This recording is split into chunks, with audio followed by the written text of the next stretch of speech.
Hello, everyone. Welcome, and thank you for dialing into today. My name is Justin Waddell. I help to support our impact management solutions here at Bonterra, and our webinars for impact management are really designed to provide you with best practices and insights that you can immediately apply to your work, regardless of where you may be in your technology journey. So today we'll be discussing how nonprofits can unify their programs and improve efficiency. And we'll be doing so with a very special guest, our in-house expert and Senior Solutions Architect, Colin Boucher.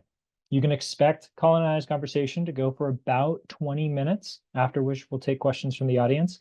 As you have questions, as we're talking, as we're riffing, please, as Ashley mentioned, leave them in the Q&A and we'll do our best to get to them all at the end.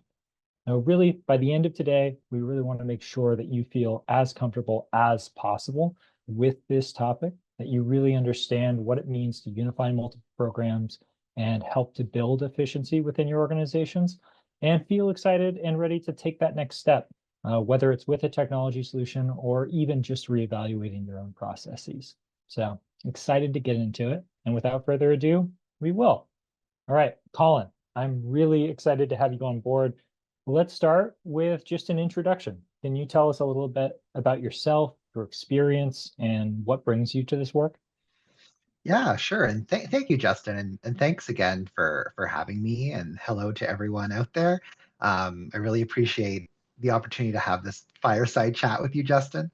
For those of you who haven't met me before, my name is Colin Boucher. I am a senior solutions architect here at Bonterra.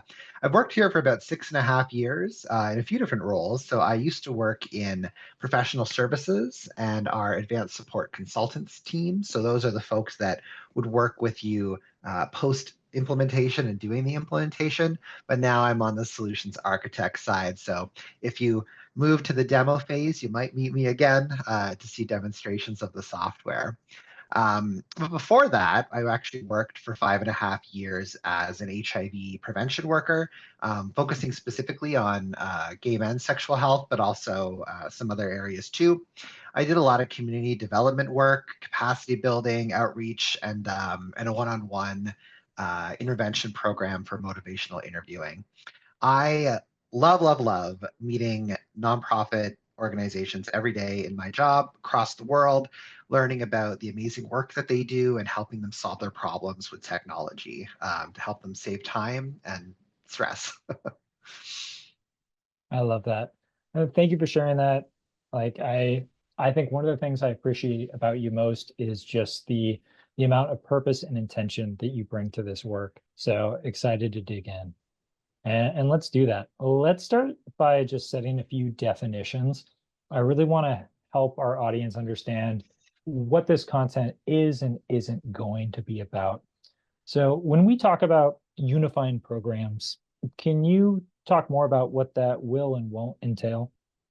Yeah, thanks, Justin. So that's, kind of a vague statement, right? So I just want to kind of set the expectations of is and is not. So we're not talking about eliminating programs by folding them into other programs or creating fewer categories. We're also not necessarily talking about using only one tool for all of your programs combined. As I know, the reality is that many funders require nonprofits to use like a specific tool or piece of software that's pre-prescribed for mandatory reporting. But what I'm hoping is that today is going to be talking about helping you get your arms around creating a unified single source of truth for your existing programs in order to more accurately look at the big picture of the impact you're having on the clients and that you serve, regardless of who the funder is. Okay, that makes sense. That's really helpful to distinguish. All right, well then let's start talking about the problem itself. Like, why is this so challenging for most nonprofits? And what are some of the key issues or hurdles that they face with regards to unifying programs? Yeah, thanks. And I'm talking about this sort of from my perspective as someone who hears every day in and day out from executive directors, program managers, and frankly from my own nonprofit experience, that getting cross programmatic data is difficult. Funders may want to know things like how many clients have we served this year overall, like across all programs, or what are their demographics like? What are their age groups, zip codes, genders, whatever other kind of demographic thing you're looking to capture. What kind of impacts are we having on our clients overall? Without that unified sort of source of truth for all your client data, these questions can be really daunting and complicated to answer. Because here's the thing, as I'm sure everyone who's here knows this already, most nonprofits don't launch all their programs at the same time, right? Programs are built over time, over many years, different iterations. They're constantly shifting priorities. Um, Programs and the funding that comes with it comes and goes, changes over time. It's just the nature of the work that we do, right? And typically, when a new program is created, the more immediate need is to find a way to capture that data to report to the funder of that program, which often results in just using either the mandatory tool that the funder gives you or some combination of like paper, spreadsheets, and SharePoint files and what's in people's minds. That paired with a high degree of staff turnover that I know a lot of nonprofits struggle with, and is sometimes the case for the smaller and more mid-sized nonprofits, a lack of a dedicated data person or data team can make it really hard to sort of take that step back and look at the big picture when the day-to-day struggle sort of involves just getting those numbers for specific programs for funders. I hear this again and again from all the NPOs I've worked with over the years, as well as I say, my own firsthand experience from the one I worked in. That's great. When you're talking about all of this, like I have this like image of a whirlwind that comes to mind. Like there's so many competing priorities that we as nonprofit professionals constantly face that it can be really hard to, I think, take that step back, as you mentioned. When you think about advice that you might give to a leader on focusing on something as singular as just like getting your data in order, where does your mind go? Like, how can nonprofits really take control of this whirlwind? Yeah, I know it's a bit of a daunting task, right? And I've kind of tried to break it down into steps from what I've seen as successful. So, first and foremost, the goal should always be to have a single source of truth for who your clients are and what services they're receiving from the organization. What I mean by that is getting your data organized for all of your intakes so that you're not sort of maintaining one list of clients in one place and a different list in another, not maintaining one list of demographic options for one funder and a different list for another. For example, having a unified uh, list of ethnicity options across, your client profiles, or that genders, those types of things, so that you're not having these sort of different systems all kind of confusing and conflicting with each other. And then there's sort of a three-part framework I'd like you to think about to help take control of your data. And that is own your data, democratize your data, and gain insights from your data. So I'll kind of break that down a little bit more. So when I say own your data, I mean don't just rely on a funder provided system for that one program, a different one for another, and then some combination of spreadsheets, paper, what's in people's minds for the rest. You need some kind of a centralized database that you own the data for, and that you control, allowing you to run the kinds of reports you need. And it's flexible and adaptable enough to make changes to that system when funders' expectations change, when programs change, which of course change is inevitable and they will change. Number two, the democratize your data. What I mean by that is after standardization, organizing that data into insightful and practical reports your teams need, and give access to those reports in a secure way that gives the right access to the right people when they need it. So I mean, making those reports available to frontline staff, to managers, so they don't always have to come to, the one data person or the one database administrator for everything that they need, which is, time consuming and stressful. So for example, I'm just thinking of some examples that our customers have done. like having a dashboard where workers can see a living report showing all of the active goals that their clients are working on and what's, behind their due date, or how long until that due date comes up, or when was the last time each client was met with on their caseload. Making those reports more democratized to other users can help increase efficiency and save time. Making those report filters editable as well, so folks can see what they need to see on their own. And then the step number 3, gain insights from your data, going beyond those basic outputs and getting those outcomes or change over time impact measurement tools implemented so that you can tell your clients stories through data and demonstrate the impact that you're having on the communities that you serve. So for example, I know that sounds really abstract, but I always like to use concrete examples. So our clients' levels of self-sufficiency increasing? If you're the kind of organization that's doing, homeless serving support or housing, that could be an important metric. How does one program compare to another? Are folks' lives improving over time due to the work that you're doing? Is their level of distress going down? Is their financial stability going up? These are the kinds of long-term insights that a well-organized database can help give you. Okay, that makes a lot of sense. I really like that three-part framework. I know you've mentioned it before. I think of it as kind of the Colin special, but it is something that is, I think, really helpful when you think about how you're using your data to really move forward your organization. And I think the word that keeps coming to mind whenever I hear about this framework is just agency. Like, how are you giving your organization and your employees and really just your whole team, the agency to use this data to improve outcomes, improve service delivery.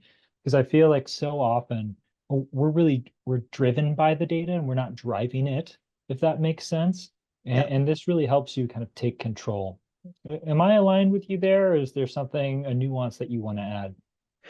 That you put it really well. There is a quote that I want to say that came from a demo I actually did recently.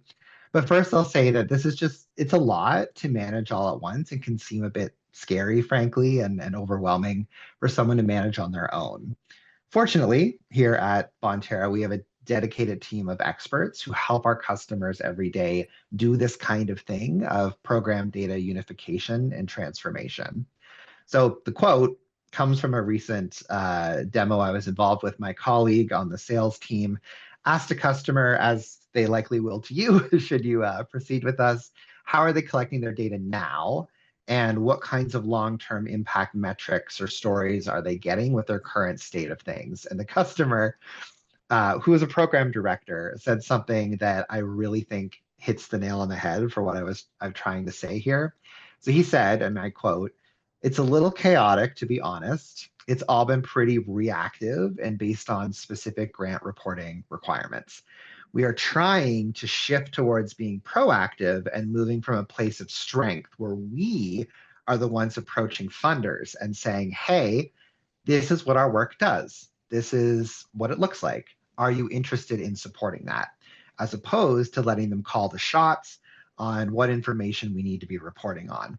Obviously, there's some of that we have to do for sure, but we're trying to move from this being work that has been kind of living with me to work that is spread across the team, and from a place of being reactive and just responsive to what a funder wants to being proactive and saying, hey, we know this is what our work delivers. We see it time and again, and here's the evidence that supports it. Are you interested in funding that? So it's changing that power dynamic a little bit, or attempting to anyway. So that's what he said. I think that's great. I want to get into like actionable next steps for organizations. Before we do, can we just briefly paint a picture of an idealized organization that's doing this today? Like if nonprofit XYZ went out there and started taking some of these steps, what would their operations look like from intake to impact report? Yeah. So my talking trying to get down to specific practical advice on Hmm. what I would offer, is kind of broken down to a few steps. One is assessing your nonprofit's willingness to change. So frankly, I've seen this many times. Like, you can go out, you can buy the fanciest, most expensive, customized, beautiful solution on the planet. But if there isn't buy-in from the folks who will need to use it, then you will not be successful. Changing the nature of how you're collecting your data, managing your programs is a very big decision that will impact everyone at the organization. So it's really important to ensure that expectations are set in advance of any change and that folks understand why it's important and where it's going to take you in the future. So that's kind of step one.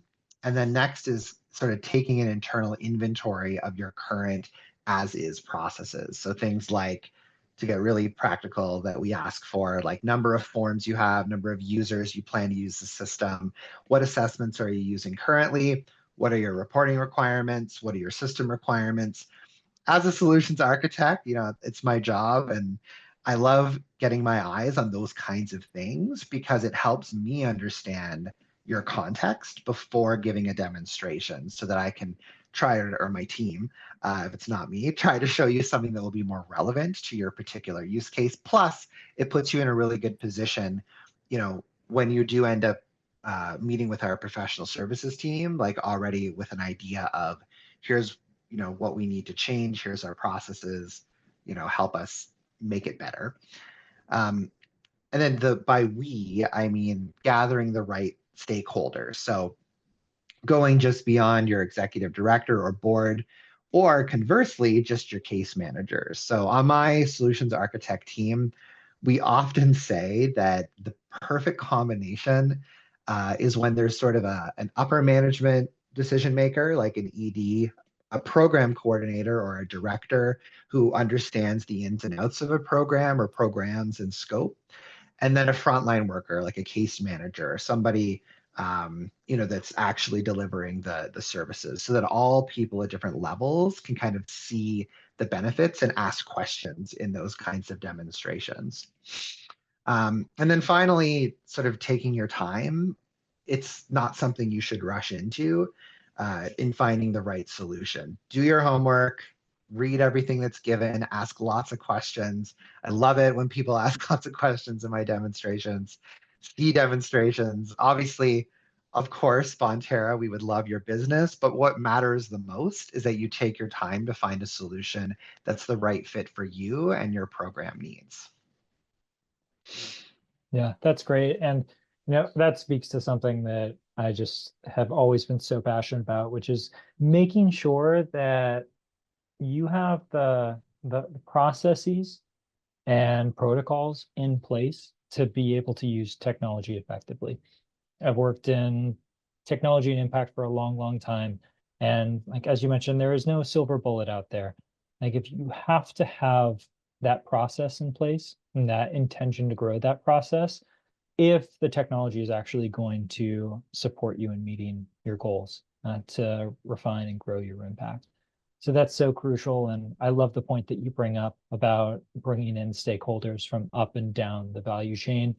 I think that comes from just a place of empathy. To find the right solution for you, to build the right process for you, you've got to understand how stakeholders across the value chain are really interacting with the process. And so to have that, I think, centered at the beginning of this process is really helpful to making sure that you are finding a solution that can actually really benefit and sustainably benefit your organization. Okay. Thanks. Well, before we go to Q&A, I have really enjoyed this. I think this is really insightful. I think that we have really clear steps and a clear way of thinking that's come out of this. But are there any final thoughts or guidance that you want to offer to the audience before we head into that Q&A portion? Yeah, I think I would just recap sort of those three steps that I had mentioned before. So, really important to own your own data, try to democratize the data when appropriate, and number three, of course, gaining those long-term impact metrics from that data.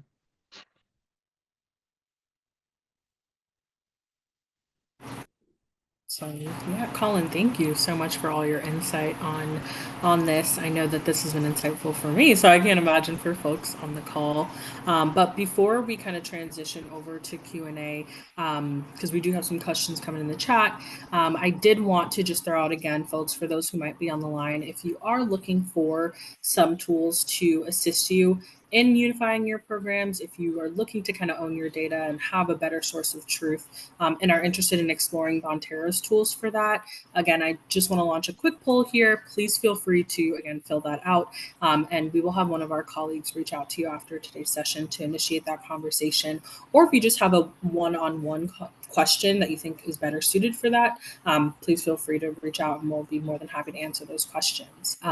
But while folks are doing that, Colin, we did have our first question come in, and this question comes from Michelle, and she asked if you could talk a little bit more about what you mean when you said earlier about democratizing your data, and how should they approach this, like with regards to data security and some of those concerns.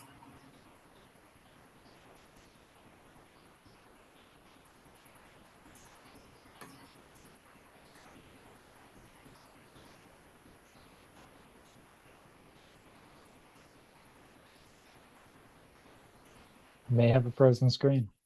I think we have a frozen screen. I wasn't sure if I was frozen. I was like, oh no, am I the one that's frozen or is it Colin? Let's see. Let's check in and see. I can see from this end, but oh, I think we did have a frozen screen from Colin. Okay, well, I'll give him a second here to see if he is able to pop back in. But if he's not able to pop back in, again, we do have some questions in the Q&A, and we'll do our best to follow up online after today's session in our follow-up email, maybe answer some of those questions if he's not able to join in. But yeah, let's give him a couple seconds here. And folks are still filling out the poll here, so I want to give them time for that. But Justin, thank you for your time while you're here. Thank you for your time and for kind of facilitating this chat with Colin. It was great. And like I said earlier, very insightful. And I'm sure folks on the call feel the same. Yeah. And while we wait, I see a question that came in through the chat that I can answer, asking about impact metrics and stories. I'll say that we have a variety of resources to kind of help you think through this. In fact, we just published a blog called Impact Measurement 101. So please feel free to check that out. Maybe we can put this in the chat. But with regards to impact metrics and stories, I think that this is something that is always going to be very personal and specific to your organization. And I think there's an exercise to do at the very beginning where you really think about the outcomes that you want to achieve. Like, what is that story that you want to tell with regards to your programs and your service offerings? What is that, again, idealized objective? And then from there, you can kind of backwards plan. Like, if this is the idealized objective, if this is the lagging indicator, what are the leading indicators that we need to be thinking about to get there? And when you think about those leading indicators, then you can start to map them to different points of your programmatic process. And that goes all the way back to the very beginning when you're looking at intake. There are specific changes that you want to make for specific demographics or profiles. Those are things that you're going to have to get at the beginning. And then if there are specific milestones that you expect to be hitting in your programs as folks progress through them, those are things that, again, you can plan to have so that you're getting those outputs that you can then translate to outcomes with regards to your impact reporting. So this is a topic that is its own entire series of webinars. I think it's a really interesting one and one that I'm always really excited to talk about. So thank you for the question. But I would recommend starting with that blog post and then take it from there. And, I think as you've seen with Colin, one of the things that I love about Bonterra, and I don't want this to be an infomercial, is that like all of us come from the nonprofit sector. Like, we are deeply embedded in this work. We love this work. We've done it at other organizations. And so if you decide to engage with us at any point, this is something that we'd want to talk through. And as I mentioned, you always want to be really careful. You want to make sure that technology is the right step for an organization to take their impact to the next level. Sometimes it's just process, and that's okay. Sometimes technology can build on that. And so I think those initial conversations can help get there. Definitely. And it looks Thanks, like Sean, for taking Colin that. will be coming back. We just got about We've got Colin coming back. Had a little bit of the internet shortage, which I'm sure we all can relate to. So we'll give him a couple seconds to pop back in since he's on his way. But yeah, lots of other great questions here in the Q&A box. So I'm sure Colin will be more than excited to answer them.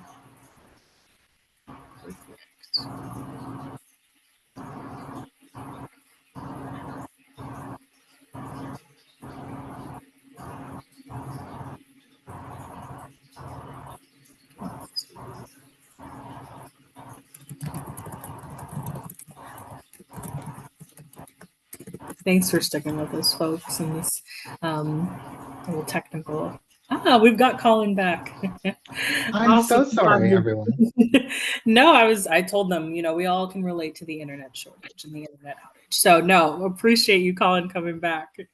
I'm tethered to my phone. My internet chose that very moment to go down. So It was just so excited for you to answer the question. It was like, I can't handle this. I'm just going to shut down. I'll go ahead and pose the question to you again, just in case you hadn't remembered. But Michelle had asked if you had any more that you could say about what you meant earlier when you said democratizing your data, and how should they approach this in regards to kind of data security and some of those concerns. yeah, so part of now here I'm talking specifically about impact management, our Bonterra solution, but we have the capability to not only customize who has access to what report, depending on their role within the organization. For example, case managers who work in homelessness service can only see the data from that program versus a director or program manager who can see data across different programs. So there's that layer of security, but there's also the customizability piece, is what I mean by democratization. So do we want to allow folks to run reports? Yes, but do we also want them to have the ability to edit those reports without changing the nature of them? So for example, oh, like maybe I want to look at our homelessness numbers, but then I want to change the filter so that I look at our employment program numbers. Is that something you want to give them the power to do, or is that something you want to have locked so that only you would have, as an administrator, the ability to do that? So that's sort of what I meant about doing that. And the reports with our impact management solution are all baked in to the tool, so it's not like you have to export it or run it in a different place. It's all kind of inside the tool. Awesome. Thanks for expanding on that, Colin. We have a couple of questions come in. I'll start with the one that we kind of got earlier. And this question comes from Nick. And Nick asked, on merging concepts / measures, are there like taxonomic tips or tools that you love in regards to that? Ooh, that's a good question. There isn't like a one size fits all solution I would recommend. It really depends contextually based on the customer and what their goals are in terms of creating those kinds of lists. Sometimes it's funder driven, where maybe, we're going to use the lists that our funder uses and mirror that. Or other times it's more about what you as a organization has as a priority instead. And then you kind of map that onto what the funder has in their requirements, so sort of using your own requirements, but making it like, oh, well, in the funder's context, when we say this, it means that. And then I think I saw actually another question about integrations. Yes, yeah, there was a question also about kind of integrations and what was the future for kind of connecting funder databases and maybe in-house ones if there is. Wasn't sure if you could speak to that as well. Yeah, so here's sort of the hard pill to swallow sometimes, is that our solution with impact management is happy to work with other software solutions. We are API friendly, we have SFTP, batch transfer available. The kicker is that sometimes the funder system does not play nicely with other systems. So it really is contextually specific on whether the other system that your funder is forcing you to use will allow for that kind of seamless integration where you don't have to do double data entry, because nobody likes to do that. I know no one wants to do that, but sometimes if the funder system won't allow for that kind of transfer, then there isn't really a good way around that. I feel like there was one other thing I was going to mention. Oh, but we also, on the other more positive side, have had customers happily integrate with other systems. Classic example I can think of is Yardi. A lot of organizations that are specifically in the supportive housing, public housing kind of space. That's a really good tool for doing property management work, and they want that to integrate very seamlessly with our impact management. That's been set up multiple times with no issue. It's usually more though like the public funder systems that can be more difficult. Yeah, thanks for that, Colin. We had a question come in from Chris who asked, in reference to kind of unifying your data, maybe what strategies would you recommend for unifying race and ethnicity data, given that different funders maybe have different lists for ethnicity and race options?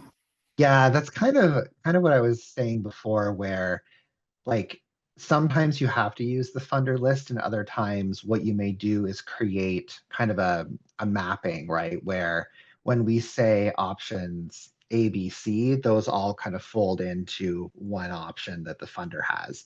Usually it's sometimes the case where the funder's list is more restrictive than the list that you want to maintain, right? So you may have like multiracial or like different combinations of those options that the funder doesn't have on their list. So you may say, okay, when we say this or this or this category, it all means this option from the funder's perspective.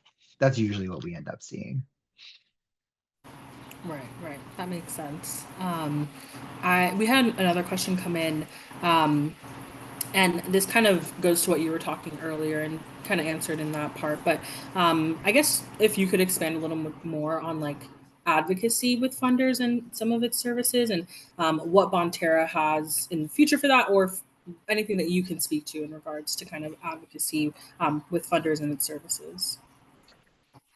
When I hear advocacy, I think I'm thinking of something else from what is meant by that question. So I'm thinking of advocacy in the context of our fundraising and engagement platform and the ability to sort of get participants to advocate for policy change and that kind of thing.